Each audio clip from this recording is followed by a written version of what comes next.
we all get free flights for making history? I wish, man. A free flight would be nice. Welcome, guys, to Miami International Airport. Yes, I am on Southwest Airlines, and yes, that's someone holding up a sign for the arriving passengers to see, as this was their first ever flight to MIA. We didn't get a free flight from this whole ordeal, but Southwest did give us 5,000 Rapid Rewards points, so hey, half a free flight? Anyway, today I'm heading down to Key West on a regional airline called Silver Airways, who unfortunately don't operate at this airport. So, catch you over in Fort Lauderdale.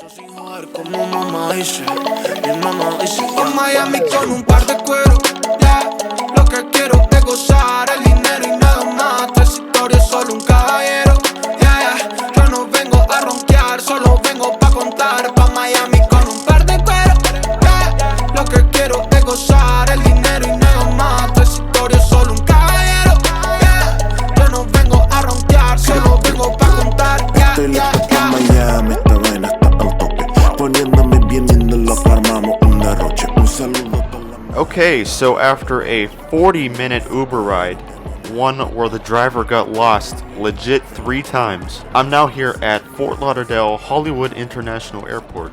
Silver Airways operates out of Terminal 1 here, which, if going around the loop, is the first terminal that comes up on the right. I had checked in for my flight online beforehand, but as this was my first time flying with Silver, I just wanted to check with the agents to see if I was all good. I was, but they still gave me an extra boarding pass.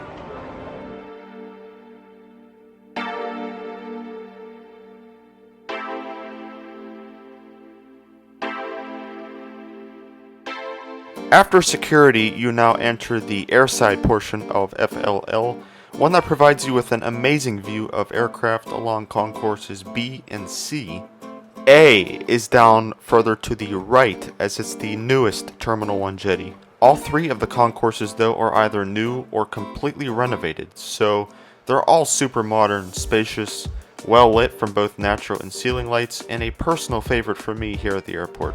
There's quite a few shops as well, but if I had one criticism about Terminal 1, there's not enough variety of food choices, especially if some are closed due to the lack of passengers. Silver Airways has one gate here, C8, but since their fleet consists of all prop planes, they can park multiple metal burrs at the single gate. My plane's not even here yet, as I've still got over 2 hours left, so listening to my hungry stomach, I ventured over to Don Shula's burger joint. Yeah, the football legend and coach. I'm not sure how I feel about a football player with a burger joint, but you know what? It was actually very good.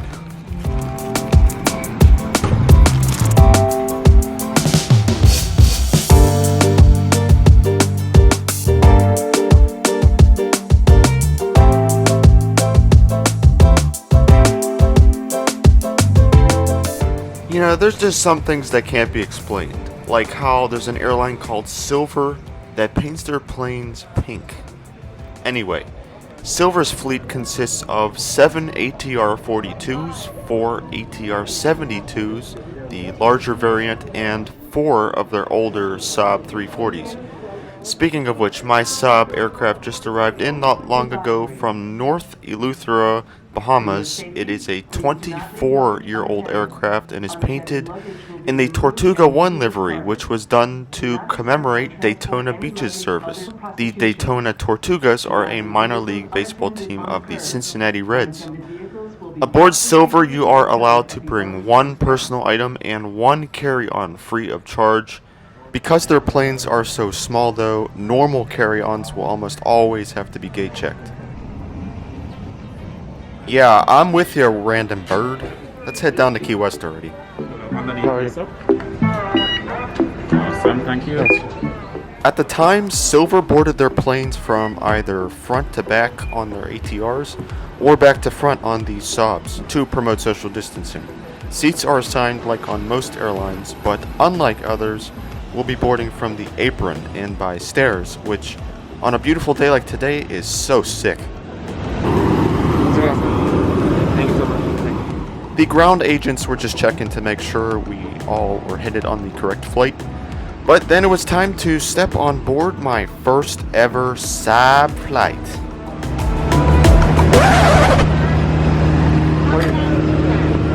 Secure area. You should put away. It's a secure area. You're not allowed in video. Sure, no problem, Karen. Silver Saab 340s have a total of 34 seats on board, all economy and arranged 2-1 across the aisle. I'll be in 9A today, which is on the single side. I'll check out the seat in a second, but after settling in, it's quite noticeable how tiny this cabin really is. The overhead bins are extremely small, if you couldn't tell from the guy figuring out how to push his carry-on in up front. But luckily this will be a pretty empty flight, so no problems with lack of space, for my legs at least. Ahead of me on the seat back there's a safety card located in a pretty small pocket down below. Above are individual air vents and reading lights like on any other aircraft. As for the seat itself now, I first off really like these silver branded headrests instead of having nothing. It just adds some flavor to a relatively dull seat. The armrests are fairly large and have a bit of padding, along with a recline button, which I wasn't expecting. Seats only go back a few inches, but it can help, unless you have someone behind you and don't feel like pissing them off. In general, for a prop plane nearing 25 years in age though, these leather seats are pretty decent and definitely better than some ultra low cost carrier seats in terms of comfort. Unfortunately, 25 years wasn't kind to all the window shades though. But at least I got one open for some taxi and takeoff footage.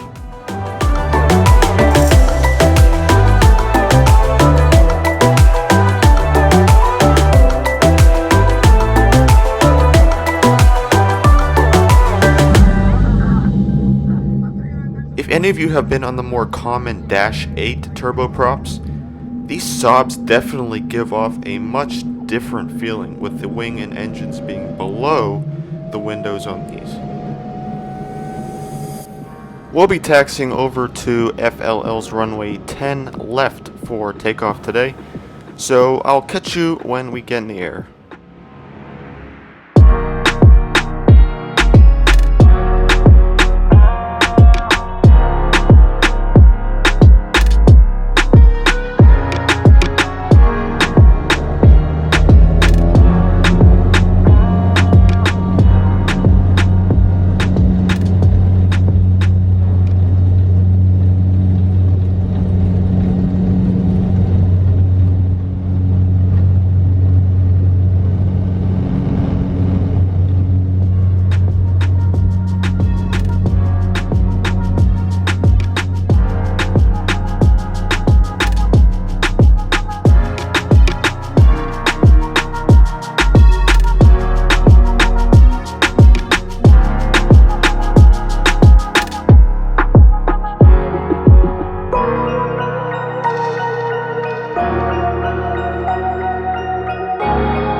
It's not often I come down here to South Florida and experience a cloudless takeoff, so that was pretty cool.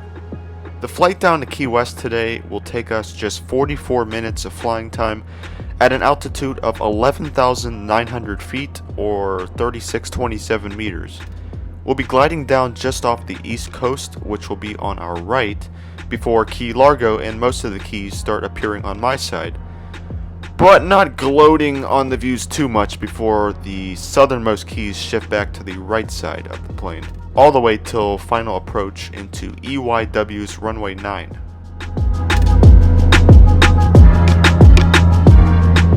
As I said earlier, this was my first time on Silver, so I really didn't know what to expect in terms of soft product or service on board.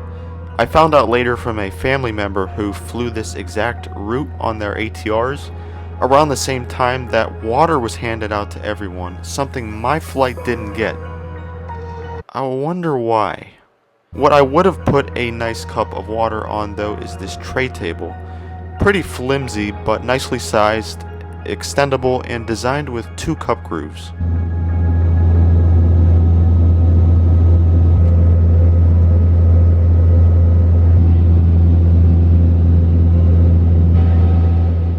I know this video is kind of me reviewing Silver Airways, but this flight was largely about the stunning views out the window.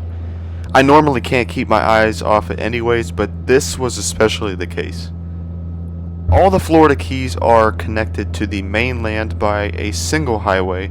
This one. It's called Route 1. And like this flight, the drive along is one of the most beautiful drives you can have in this country. 10 minutes or so, 10-15. Current weather got wind from As we neared Big Pine Key, we started experiencing some noticeable bumps as we began our descent, which the captain was just explaining, and letting our favorite flight attendant know to prepare for landing. One last thing about Silver is unfortunately there's no Wi-Fi or in-flight entertainment offered for purchase or for free. Most of their routes anyways are scenic enough that you really don't need it, but in the future it would be nice if they'd consider installing Wi-Fi, especially on their ATRs, which fly longer routes. Before we knew it though, we were already making our final turn into Key West International Airport, an approach that, spoiler alert, is pretty freaking sweet.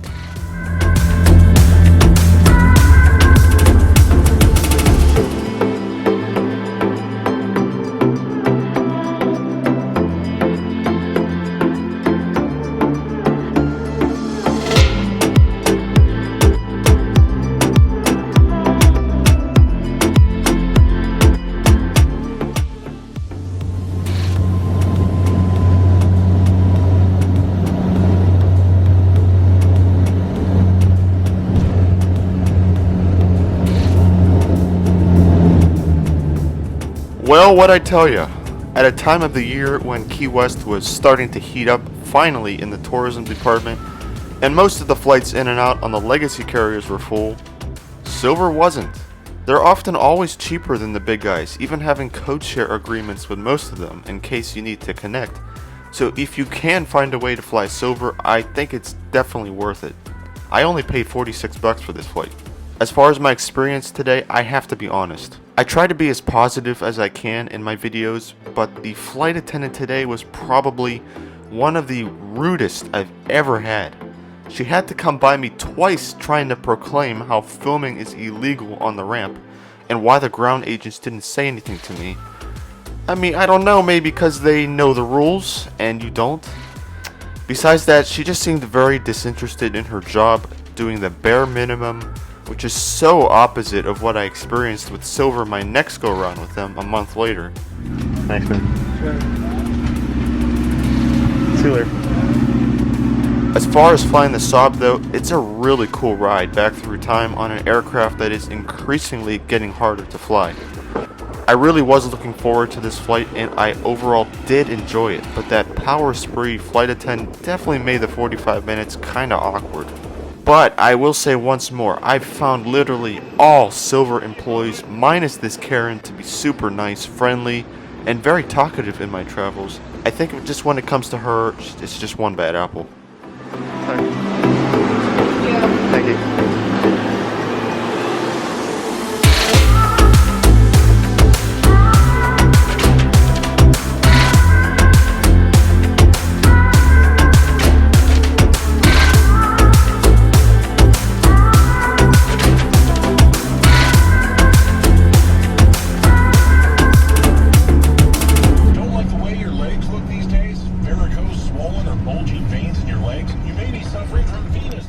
Okay, ew, definitely don't want that in the future. But hey, welcome to Key West, the southernmost town in the continental United States. I'll pick back up from here in the next video. Didn't stay in the Keys that long, but definitely had an awesome time.